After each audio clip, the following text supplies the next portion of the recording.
Hello and a very warm welcome everyone. आज day है Thursday और डेट है 29 दिसंबर। सो स्टार्ट करते हैं आज के द हिंदू के कंप्लीट एनालिसिस को। पर पहले ना एक क्विक ओवरव्यू ले लें।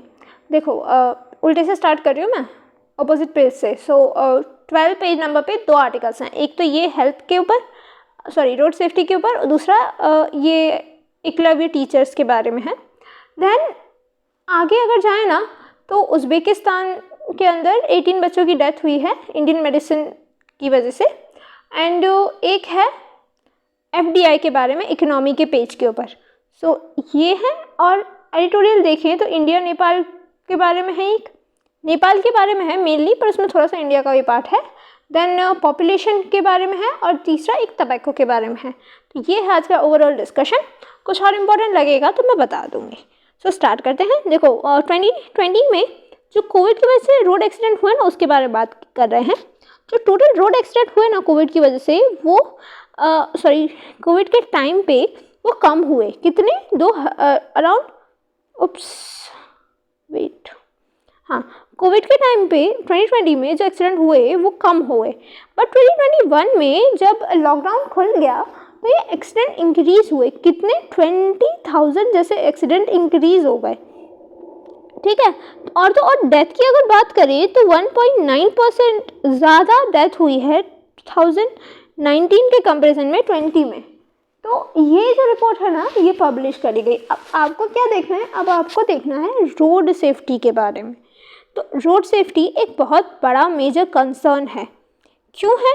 क्योंकि ना इंडिया की इकोनॉमी को काफ़ी अफेक्ट करता है। अब पूछोगे आपके कॉजेज़ क्या है रोड सेफ्टी के?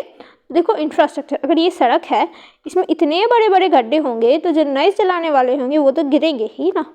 और अगर बड़े अच्छे चलाने वाले होंगे ना, रोड पे लाइट ना लगी हो तो अंधेरे में जो न्यू इंसान जाएगा ना वो भी गिर जाएगा। तो इंफ्रास्ट्रक्चर काफ़ी वीक है। दूसरा ओवर स्पीडिंग कर लो, आप अल्कोहल पी के चलाओ। दूसरा थके हुए हो तब आप राइड करो, बिना हेलमेट के राइड करो, सीट बेल्ट ना लगाओ। तो ये सारी जो आप निगलेक्ट कर दे रहे हो कंडीशंस उनकी वजह से। दूसरा आप डिस्ट्रैक्शन लगा के रखते हो, ईयरफोन लगा के आप बाइक चला रहे हो तो ऑब्वियसली एक्सीडेंट तो होना ही है। और तीसरा ओवरलोडिंग। एक व्हीकल है जिसमें जितनी उसकी कैपेसिटी है उतना ही भरो। अब ज़्यादा भर दोगे तो व्हीकल टेढ़ा होके गिरेगा और एक्सीडेंट ही होगा, या टायर फट जाएगा चलते चलते, ऐसा ही कुछ ना कुछ होगा। और लेक ऑफ अवेयरनेस तो सबसे बड़ी बात है। एयरबैग्स का कई लोगों को यूज़ करना ही नहीं आता आज के टाइम पे भी। तो आगे जाएं तो इसका इम्पैक्ट क्या होगा? पहला होगा इम्पैक्ट इसका इकोनॉमी पे। 3% जो जीडीपी है वो लॉस हो जाएगी, लॉस होती है हर साल रोड एक्सीडेंट की वजह से। बात करें इस सोशल इम्पैक्ट होगा उसकी घर पे जो बर्डन आएगा। क्यों आएगा? क्योंकि कई घरों में खाली मैन वर्क करते हैं।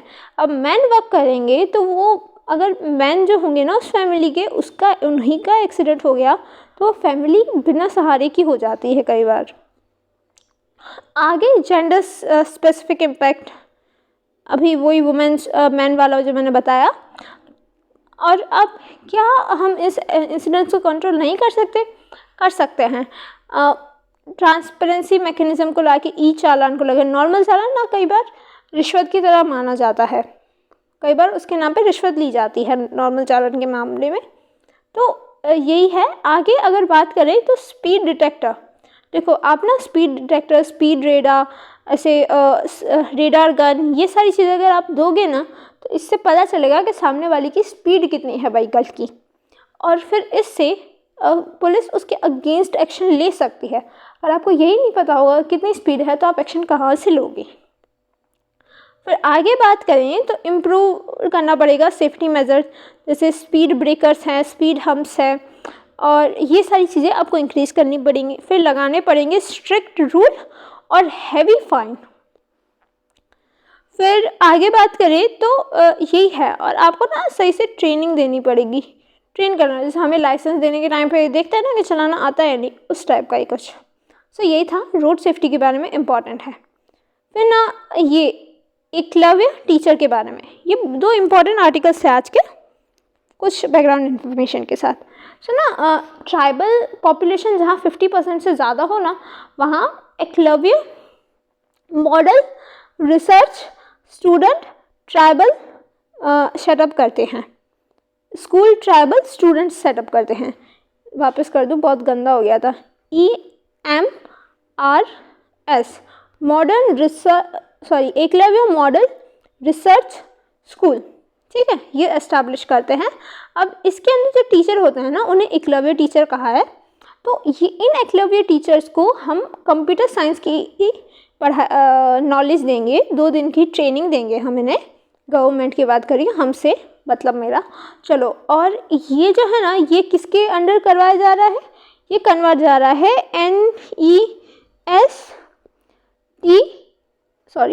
TS के अंडर। बहुत गंदा हो गया। चलो, तो ना ये जो एकलव्य मॉडल रिसर्च स्कूल है ना, ये कहाँ सेटअप करी जाएगी? जहाँ की टोटल पॉपुलेशन है ना 50% ट्राइबल की हो, इससे ज़्यादा ट्राइबल की हो, वहाँ ट्राइबल लोगों की। एक सेकंड रुकना। ओके, सो यही है। तो इसके अंदर क्या क्या नॉलेज दी जाएगी? इन टीचर्स को ना कुछ स्पेसिफिक वर्क के अंदर नॉलेज दी जाएगी। अब वो क्या क्या है ये देखते हैं। उन्हें वर्क दी जाएगी साइंस के फील्ड में कोडिंग के बारे में। ये पूरा पैराग्राफ है, देखना। कोडिंग, प्रोग्रामिंग, ब्लॉकिंग, इन सारी चीज़ों के बारे में दी जाएगी, ताकि ट्राइबल एरियाज़ में से भी जो बच्चे हैं ना, वो फ्यूचर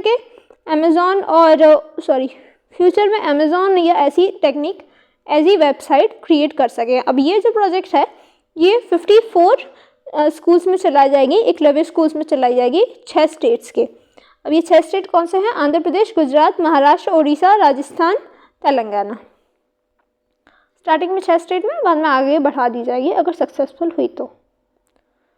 फिर आगे जाएं तो टेक्स्ट एंड कॉन्टेक्स्ट पे ये आर्टिकल है, एडिटोरियल है। रिसेंटली ना गवर्नमेंट सिंगल सिगरेट को बैन करने की बात कर रही है, सिंगल सिगरेट के सेल की बैन करने की। अगर आपको ख़रीदना है तो पूरा बॉक्स लो, सिंगल सिगरेट नहीं मिलेगी, ठीक, ये बात कह रहे हैं। सो और भी काफ़ी चीज़ें हैं, जैसे टैक्स कम करने की बात है, और अबॉलिशन करने की सिगरेट की कौन सी जगह पे? एयरपोर्ट्स वगैरह पे, एयरपोर्ट्स, होटल, रेस्टोरेंट, इन सारी जगह पे तो ये बात कर रहे हैं। बट क्योंकि ना सिगरेट से क्या होगा? कैंसर, और ओरल कैंसर बहुत हाई है कंट्री के अंदर, इसलिए तो यही बात हो रही है। अब क्यों सिंगल सिगरेट? अगर करना ही है तो पूरा ही बॉक्स कर दो। देखो, पहली जो है ना, सिगरेट इकोनॉमी का मतलब सिगरेट से काफ़ी ह्यूज अमाउंट की टैक्स जनरेट होता है। और दूसरा, सिंगल सिगरेट क्यों? क्योंकि नॉर्मली सिंगल सिगरेट कौन लेगा? जो जिसके पास इतनी लिमिटेड जैसे मनी मिल रही हो, है ना, जो स्कूल का बच्चा हो या मिडिल या लोअर क्लास फैमिली से बिलोंग करते हैं, तो उन्हें लिमिटेड, उनके पास इतने रुपए नहीं होते, बट यही है, आदत पड़ गई इसलिए पीते हैं। तो उन लोगों के लिए ये कर रहे हैं ताकि वो लोग अपनी आदतों को कंट्रोल करें एंड ना ले सिगरेट, और ले तो कम, पूरा बॉक्स ले लेंगे ऐसे। तो ये है। अब एक स्टडी थी, उसके अंदर ये पता चला कि 2030 तक अराउंड 7 मिलियन एनुअल डेथ होगी कंट्री में, सिगरेट पीने की वजह से, स्मोकिंग करने की वजह से। तो यही है। अब इससे क्या होगा? और ये भी कहा कि जो नार्कोटीन होता है ना, तंबाकू प्रोडक्ट जो होता है सिगरेट के अंदर, वो इतना ज़्यादा अट्रैक्टिव होता है कि 4% जो बस 4% लोग ही उसे क्विट कर पाते हैं, बाकी सारे उसकी आदत से मजबूर हो जाते हैं। अब आगे आए तो ये रहा, हाँ, अब पेज नंबर मे बी 6 है, हाँ ये 6 है। इस पे ये है, ये बात करता है पॉपुलेशन कंट्रोल के बारे में। सो रिसेंटली एक बिल आया था, प्राइवेट मेंबर बिल, उसके बारे में है। वो ये कह रहा था कि मतलब वो बिल में ये लिखा था कि आप ना पॉपुलेशन कंट्रोल के ऊपर कोई लॉ लाओ। किन्होंने डाला था? ये 2 लोकसभा के प्राइवेट मेंबर्स हैं, राजीव कृष्णा एंड निष्कांत दुबे, ये 2 प्राइवेट मेंबर हैं, इन्होंने डाला था। तो इसी के बारे में एक ये स्टूडेंट है दिल्ली कॉलेज के एंड ये प्रोफेसर हैं, इन दोनों ने पूरा एडिटोरियल लिखा है जिसमें ये कह रहे हैं कि हमें पॉपुलेशन कंट्रोल की कोई लॉ की लिटरली कोई ज़रूरत है। तो बाद में ये खुद ही आंसर दे रहे हैं कि नहीं है। क्यों नहीं है अब वो जानते हैं। देखो 5.9% अराउंड 6 मान लो 6% जो उसने ना फर्टिलिटी रेट थी। अब फर्टिलिटी रेट क्या होती है, जैसे ये एक वुमेन है, ठीक है, ये कितने ऑन एन एवरेज बच्चे पैदा कर सकती है। ऑन एन एवरेज इंडिया की वुमेन कितने बच्चे पैदा करती हैं, ये होता है फर्टिलिटी रेट। तो 1950 में ये जो फर्टिलिटी रेट था अराउंड 6 था 5.9, और अब 2022 में देखा जाए तो ये फर्टिलिटी रेट हो गया है 2%। तो क्या ज़रूरत है, ऑलरेडी 2% फर्टिलिटी रेट हो ही गया है, तो ज़रूरत नहीं है। और ये कह रहे हैं कि जो फर्टिलिटी रेट है और इकोनॉमी की प्रॉस्पेरिटी है, ये एक दूसरे से इन्वर्सली प्रोपोर्शनल है, ठीक है, ये कह रहे हैं। क्योंकि देखो 1970s के बाद ना बहुत जल्दी पॉपुलेशन जो फर्टिलिटी रेट है वो डिक्रीज हुई, जैसे पहले बढ़ रही थी वैसे नहीं बढ़ी। अब इसी बात पे पॉलिटिकल डिबेट्स भी होते हैं।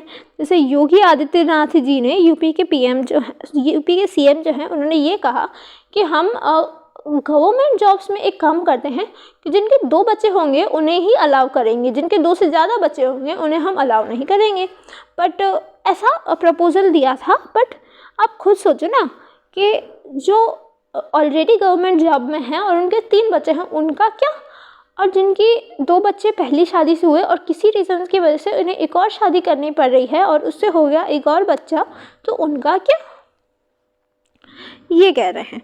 और कई बार ना पॉलिटिकल लीडर्स क्या करते हैं कि इन्हें ना रिलीजन के साथ जोड़ के देखते हैं, जबकि रिलीजन का इसमें कोई है ही नहीं। इनफैक्ट डेटा जो है ना NFHS का ये कहता है कि 1992 में ना ये जो गैप था हिंदू और मुस्लिम के बच्चे पैदा करने का, ये था 1.1%। अब ये है गैप 0.35%। तो कुछ ज़्यादा डिफरेंस है नहीं एक्चुअली में देखा जाए तो। और अगर आप फोर्सफुली पॉपुलेशन कंट्रोल करोगे भी ना तो ये काफ़ी डेंजरस है। क्यों, ये ना जेंडर इनबैलेंस क्रिएट कर देगा, जैसा जेंडर इनबैलेंस चाइना में हुआ है। उनकी 1 चाइल्ड पॉलिसी के साथ एक बड़ा सा डिज़ास्टर ही हो गया, क्योंकि उधर की पॉपुलेशन में गर्ल्स इतनी कम है कि उन्हें ब्राइड तक बाहर से मंगानी पड़ती हैं दूसरी कंट्रीज से। और इसीलिए कह रहे हैं कि आपको ना स्ट्रेंथन करना ही है तो हेल्थ इंफ्रास्ट्रक्चर करो। पॉपुलेशन कंट्रोल पे फोकस करने से कुछ भी नहीं मिलने वाला। जापान को ही देख लो, वर्ल्ड की ओल्डेस्ट मतलब सबसे जल्दी एजिंग होने वाली कंट्री हो गई है, क्योंकि वहाँ फर्टिलिटी रेट बहुत कम है, 1 से भी कम है वहाँ का, 0.9 समथिंग ऐसा कुछ फर्टिलिटी रेट है वहाँ का। तो यही कह रहे हैं कि आपको ध्यान देना ही है तो हेल्थ पे दो, और पॉपुलेशन कंट्रोल के लिए कोई लॉ बनाने की अभी तो कोई ज़रूरत नहीं है और ना ही फ्यूचर में होगी। I don't think so. चलो आगे जाएं तो नेपाल की पॉलिटिक्स के बारे में है ये। नेपाल की पॉलिटिक्स से क्या है ना, एक्चुअली नेपाल में अभी एक नए PM बने हैं जो कि है प्रचंड। ये जो PM है ना ये पहले कौन सी पार्टी में थे, ये पहले थे UML में, फिर गए NC नेशनल कांग्रेस में, फिर वापस UML में गए। अब पॉलिटिकल इंस्टेबिलिटी इतनी ज़्यादा है ना नेपाल में कि पिछले 15 साल में कितनियों बार सरकारें बदली। देखो 3 बार तो आ गई इनकी NC की नेशनल कांग्रेस की सरकार, फिर 2 बार आ गई मोइस सरकार, फिर 3 बार और आ गई UML की सरकार, और एक बार आ गई ये केयरटेकर गवर्नमेंट आती है जब कोई गवर्नमेंट मेजॉरिटी में नहीं होती या किसी वजह से गवर्नमेंट नहीं होती, तो वहाँ के प्रेसिडेंट, इंडिया के केस में तो प्रेसिडेंट बनाते हैं केयरटेकर गवर्नमेंट। तो ऐसा ही कुछ हुआ। अब इसमें आगे जो ये पूरा है ना, इसमें बस ये बता रहे हैं कौन से क्या लीडर वगैरह वगैरह, ये सब आपको जानने की ज़रूरत नहीं है। बस ये जान लो कि हमारे और नेपाल के रिलेशन में क्या क्या अग्रीमेंट्स वगैरह हैं। तो रेलवे बनाने वाला है जयनगर का एक 2020 में, तो उस प्रोजेक्ट का इम्प्लीमेंटेशन होना है। दूसरा एक पाइपलाइन है उसका, फिर एनर्जी 364 मेगावाट देंगे वो, और 2023 तक ये 900 मेगावाट हो जाएगी। तो यही है। और दूसरा अग्निपथ स्कीम के अंदर एक गोरखा रेजिमेंट भी लानी है, उसके बारे में, रिक्रूटमेंट के बारे में। तो यही है। अब ना बस एक रह गया, चलो ये रहा। 18 डेथ हुई उज़्बेकिस्तान में इंडियन सिरप पीने की वजह से। अब ये इंडियन सिरप पीने से क्यों डेथ हुई? क्योंकि इन्होंने पिया एक्सेसिव अमाउंट में ये सिरप। इसके अंदर जो सिरप है इसके अंदर इथिलीन ग्लाइकोल है, और वो एक्सेसिव अमाउंट में लेने से ये नुकसान हुआ है। सो यही है। एंड पहले आपको याद हो तो अफ्रीका में भी कुछ ऐसा ही हुआ था, है ना। अफ्रीका में भी काफ़ी बच्चों की डेथ हुई थी। तो हमें क्या करना है, हमें एक बॉडी बनानी है जो मेडिसिन की चेकअप सही से करे, मतलब ये मेडिसिन सही है या नहीं, उसके बाद कंट्री के बाहर भेजें, ताकि हमारी कंट्री का नाम ख़राब ना हो इंटरनेशनल लेवल पे। अब ये था आपका पूरा आर्टिकल। ज़रा मैं एक बार और देख लूँ, रुकना। ओके, सो हाँ, ये देखो, जो रिसेंटली इजराइल के पीएम बने हैं ना, उनके बारे में है कि उनकी गवर्नमेंट ने ये कहा कि हमारी टॉप प्रायोरिटी पता क्या होगी? West Bank. अब आपने इजराइल और सीरिया ना देखा हो, सॉरी, इजराइल और जेरूसलम, इजराइल और पैलेस्टीन, हाँ, इजराइल और पैलेस्टीन के बीच में लड़ाई है। तो इजराइल और पैलेस्टीन आपने ना देखा हो तो जाके देख लो। और इजराइल के अंदर एक जगह है वेस्ट बैंक, जो पैलेस्टीन का पार्ट है। तो उस पार्ट के बारे में ये कह रहा है हमारी top most priority West Bank है, हम उस पर कवर करेंगे। वेस्ट बैंक में एक टेररिस्ट ग्रुप रहता है जिनका नाम गाज़ा है। गाज़ा पट्टी पे रहते हैं, हाँ, वेस्ट बैंक की गाज़ा पट्टी पे। तो वही है, इसी के बारे में हमारी टॉप मोस्ट प्रायोरिटी वो रहेगी। इजराइल की भी अग्रेसिव पॉलिसी है, कुछ टाइम में फ़लस्तीन को वो कंट्रोल कर ही लेंगे। अब ये है शरिया के अंदर आई फॉर एन आई, आँख के बदले आँख लेंगे। तो शरिया के अंदर अफ़गानिस्तान के अंदर जैसे हमें पता है तालिबान रूल है, तो वहाँ आई फॉर एन आई मतलब ऐसे बनाए हैं, आँख के बदले हम आँख ले लेंगे, जान के बदले हम जान ले लेंगे। तो ऐसे लॉज हैं। अब आगे आएँ तो एफडीआई के बारे में। जो हमारा मैन्युफैक्चर सेक्टर है वो पुश हुआ है, बट किस सेक्टर में? सर्विस टैक्स सेक्टर में। एफडीआई मतलब फॉरेक्स डायरेक्ट इन्वेस्ट। तो फॉरेन से डायरेक्ट इन्वेस्ट आया है वो ना हमारे सर्विस सेक्टर में आया है, ना कि हमारे मैन्युफैक्चर सेक्टर में। अब सर्विस सेक्टर में कौन सी जगह में? Trading, telecom, bank, IT, business, software, hardware, इन सारी जगह पे आया है। तो ये है। आगे तो अब कुछ है नहीं न्यूज़पेपर में। So that's all for today's video. हमने कवर कर लिया न्यूज़पेपर आज का। Thank you.